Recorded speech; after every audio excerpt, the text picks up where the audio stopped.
রাসূল সাল্লাল্লাহু আলাইহি ওয়াসাল্লামের দৃষ্টিতে সেরা 10 প্রকারের লোক। ১. যে ব্যক্তির আচরণ সর্বোত্তম। ২. যে ভালো করে কোরআন শিখে এবং অন্যকে শিক্ষা দেয়। ৩. যে ব্যক্তির কাছে প্রায় সকলেই কল্যাণের আশা করে, অনিষ্টের নয়। ৪. যে ব্যক্তি তার ফ্যামিলির লোকদের কাছে ভালো। ৫. যে ব্যক্তির লেনদেন ভালো এবং ঋণ পরিশোধে উত্তম। ৬. যে ব্যক্তি বেশি হায়াত পায় এবং বেশি হায়াত পেয়ে আল্লাহর শুকরিয়া আদায় করে এবং পাশাপাশি বেশি বেশি আল্লাহর ইবাদত করে। ৭.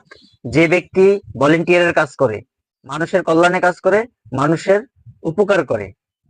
৮. যে ব্যক্তি সত্যবাদী এবং তার অন্তর অহংকার মুক্ত। ৯. যে ব্যক্তির চরিত্র সবচেয়ে বেশি সুন্দর। যার চরিত্র যত বেশি সুন্দর, সে মানুষটাও তত বেশি সুন্দর। সর্বশেষ এবং ১০. যে ব্যক্তি তার প্রতিবেশীর কাছে ভালো এবং তার সঙ্গী সাথীদের কাছেও উত্তম।